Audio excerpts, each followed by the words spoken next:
My Own True Ghost Story by Rudyard Kipling. Foreword by Geo Marin. In the tapestry of Rudyard Kipling's literary oeuvre, My Own True Ghost Story stands as a testament not only to his narrative prowess, but also to his astute understanding of the human psyche. As one who has traversed various genres, from the dimly lit corridors of crime thrillers to the introspective realms of literary fiction, I find myself uniquely positioned to appreciate the nuanced craftsmanship of Kipling in this eerie yet grounded tale.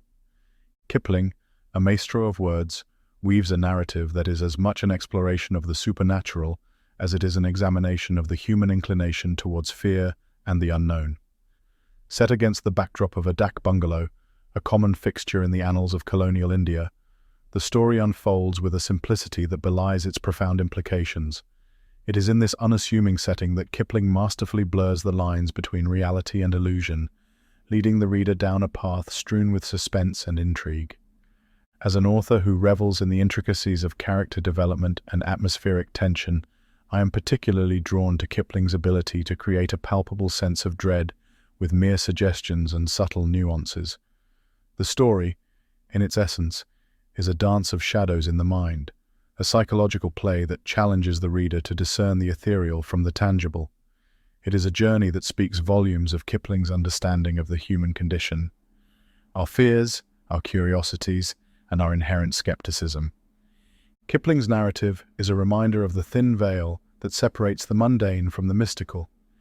In My Own True Ghost Story, he invites us to question not just the existence of the spectral, but also the workings of our own minds in the face of the inexplicable.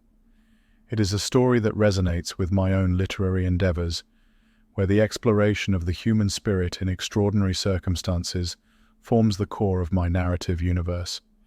In conclusion, as you delve into the pages of this classic tale, I urge you to embrace the journey with an open mind and a keen eye for the subtleties that lie within. Kipling, with his characteristic wit and insight, offers not just a ghost story, but a mirror to our own perceptions and beliefs, wrapped in the enigma of a narrative that transcends time and space. Geo Marin. As I came through the desert, thus it was, as I came through the desert, the city of dreadful night. Somewhere in the other world, where there are books and pictures and plays and shop windows to look at, and thousands of men who spend their lives in building up all four, lives a gentleman who writes real stories about the real insides of people. And his name is Mr. Walter Besant. But he will insist upon treating his ghosts. He has published half a workshop full of them, with levity. He makes his ghost seers talk familiarly, and in some cases, flirt outrageously, with the phantoms. You may treat anything, from a viceroy to a vernacular paper, with levity, but you must behave reverently toward a ghost, and particularly an Indian one. There are, in this land, ghosts who take the form of fat, cold, pobby corpses, and hide in trees near the roadside till a traveller passes. Then they drop upon his neck and remain. There are also terrible ghosts of women who have died in childbed. These wander along the pathways at dusk, or hide in the crops near a village and call seductively. But to answer their call is death in this world and the next. Their feet are turned backward, that all sober men may recognize them. There are ghosts of little children who have been thrown into wells. These haunt well curbs and the fringes of jungles, and wail under the stars, or catch women by the wrist, and beg to be taken up and carried. These, and the corpse ghosts, however, are only vernacular articles and do not attack sahibs. No native ghost has yet been authentically reported to have frightened an Englishman, but many English ghosts have scared the life out of both white and black. Nearly every other station owns a ghost. There are said to be 2 at Simla, not counting the woman who blows the bellows at Eerie dâk-bungalow on the old road. Mussoorie has a house haunted of a very lively thing. A white lady is supposed to do night watchman round a house in Lahore. Dalhousie says that one of her houses repeats, on autumn evenings, all the incidents of a horrible horse and precipice accident. Murray has a merry ghost, and now that she has been swept by cholera, will have room for a sorrowful one. There are officers' quarters in Myanmar whose doors open without reason, and whose furniture is guaranteed to creak, not with the heat of June, but with the weight of invisibles who come to lounge in the chairs. Peshawar possesses houses that none will willingly rent, and there is something, not fever, wrong with a big bungalow in Allahabad. The older provinces simply bristle with haunted houses and march phantom armies along their main thoroughfares. Some of the dâk-bungalows on the Grand Trunk Road have handy little cemeteries in their compound, witnesses to the changes and chances of this mortal life. In the days when men drove from Calcutta to the northwest, these bungalows are objectionable places to put up in. They are generally very old, always dirty, while the khansama is as ancient as the bungalow. He either chatters senilely or falls into the long trances of age. In both moods, he is useless. If you get angry with him, he refers to some sahib dead and buried these 30 years, and says that when he was in that sahib's service, not a khansama in the province could touch him. Then he jabbers and mows and trembles and fidgets among the dishes, and you repent of your irritation. In these dark bungalows, ghosts are most likely to be found, and when found, they should be made a note of. Not long ago it was my business to live in dark bungalows. I never inhabited the same house for 3 nights running, and grew to be learned in the breed. I lived in government-built ones with red brick walls and rail ceilings, an inventory of the furniture posted in every room, and an excited snake at the threshold to give welcome. I lived in converted ones, old houses officiating as dâk bungalows, where nothing was in its proper place and there wasn't even a fowl for dinner. I lived in second-hand palaces, where the wind blew through open-work marble tracery just as uncomfortably as through a broken pane. I lived in dâk bungalows, where the last entry in the visitor's book was 15 months old, and where they slashed off the curry kid's head with a sword. It was my good luck to meet all sorts of men, from sober travelling missionaries and deserters flying from British regiments, to drunken loafers who threw whiskey bottles at all who passed, and my still greater good fortune just to escape a maternity case. Seeing that a fair proportion of the tragedy of our lives out here acted itself in dâk bungalows, I wondered that I had met no ghosts. A ghost that would voluntarily hang about a dâk bungalow would be mad, of course. But so many men have died mad in dâk bungalows that there must be a fair percentage of lunatic ghosts. In due time, I found my ghost, or ghosts rather, for there were 2 of them. Up till that hour, I had sympathized with Mr. Besant's method of handling them, as shown in The Strange Case of Mr. Lucraft and Other Stories. I am now in the opposition. We will call the bungalow Katmal dâk-bungalow, but that was the smallest part of the horror. A man with a sensitive hide has no right to sleep in dâk bungalows. He should marry. Katmal dâk-bungalow was old and rotten and unrepaired. The floor was of worn brick, the walls were filthy, and the windows were nearly black with grime. It stood on a bypath largely used by native sub-deputy assistants of all kinds, from finance to forests. But real sahibs were rare. The khansama, who was nearly bent double with old age, said so. When I arrived, there was a fitful, undecided rain on the face of the land, accompanied by a restless wind, and every gust made a noise like the rattling of dry bones in the stiff toddy palms outside. The khansama completely lost his head on my arrival. He had served a sahib once. Did I know that sahib? He gave me the name of a well-known man, who has been buried for more than a quarter of a century, and showed me an ancient daguerreotype of that man in his prehistoric youth. I had seen a steel engraving of him at the head of a double volume of memoirs a month before, and I felt ancient beyond telling. The day shut in, and the khansama went to get me food. He did not go through the pretense of calling it khana, man's victuals. He said ratub, and that means, among other things, grub, dog's rations. There was no insult in his choice of the term. He had forgotten the other word, I suppose. While he was cutting up the dead bodies of animals, I settled myself down, after exploring the dâk bungalow. There were 3 rooms, beside my own, which was a corner kennel, each giving into the other through dingy white doors fastened with long iron bars. The bungalow was a very solid one, but the partition walls of the rooms were almost jerry-built in their flimsiness. Every step or bang of a trunk echoed from my room down the other 3, and every footfall came back tremulously from the far walls. For this reason I shut the door. There were no lamps, only candles in long glass shades, An oil wick was set in the bathroom. For bleak, unadulterated misery, that dâk-bungalow was the worst of the many that I had ever set foot in. There was no fireplace, and the windows would not open, so a brazier of charcoal would have been useless. The rain and the wind splashed and gurgled and moaned round the house, and the toddy palms rattled and roared. Half a dozen jackals went through the compound singing, and a hyena stood afar off and mocked them. A hyena would convince a Sadducee of the resurrection of the dead, the worst sort of dead. Then came the ratub, a curious meal, half native and half English in composition, with the old khansama babbling behind my chair about dead and gone English people, and the wind-blown candles playing Shadow Bo Peep, with the bed and the mosquito curtains. It was just the sort of dinner and evening to make a man think of every single one of his past sins, and of all the others that he intended to commit if he lived. Sleep, for several hundred reasons, was not easy. The lamp in the bathroom threw the most absurd shadows into the room, and the wind was beginning to talk nonsense. Just when the reasons were drowsy with blood-sucking, I heard the regular, "Let us take and heave him over" grunt of dooley-bearers in the compound. First one dooley came in, then a second, and then a third. I heard the doolies dumped on the ground, and the shutter in front of my door shook. "That's someone trying to come in," I said. But no one spoke, and I persuaded myself that it was the gusty wind. The shutter of the room next to mine was attacked, flung back, and the inner door opened. "That's some sub-deputy assistant," I said, "and he has brought his friends with him. Now they'll talk and spit and smoke for an hour."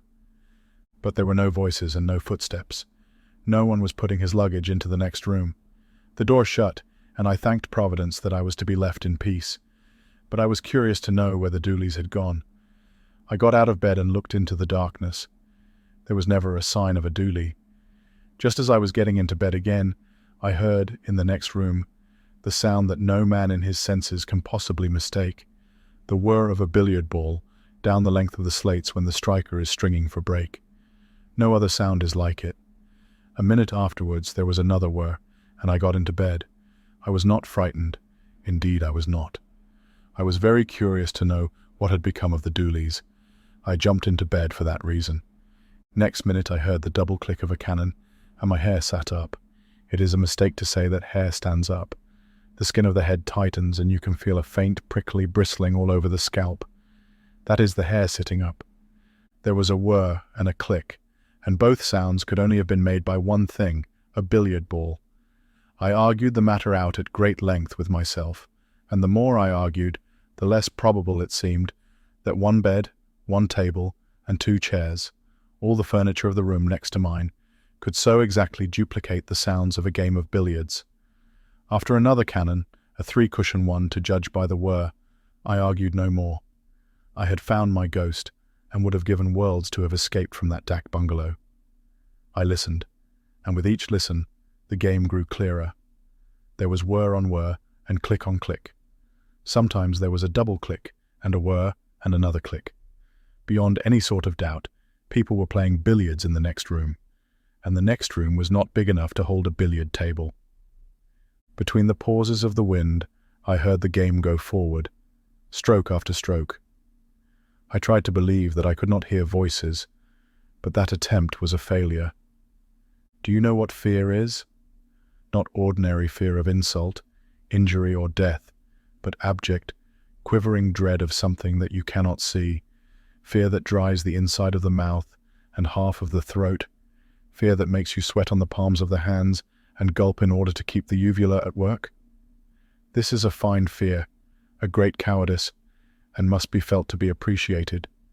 The very improbability of billiards in a dâk-bungalow proved the reality of the thing. No man, drunk or sober, could imagine a game at billiards or invent the spitting crack of a screw cannon.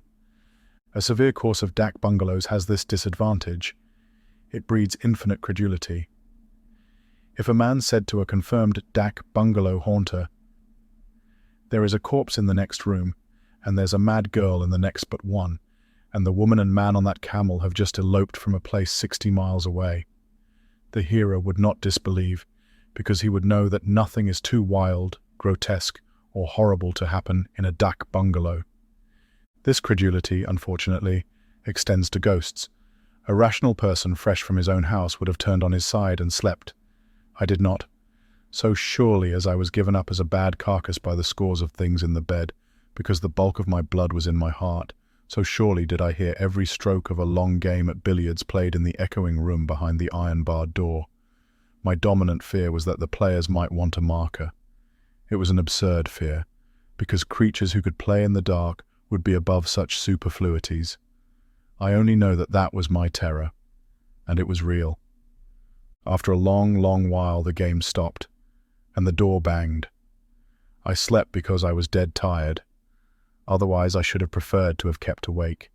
Not for everything in Asia would I have dropped the door bar and peered into the dark of the next room. When the morning came, I considered that I had done well and wisely, and inquired for the means of departure.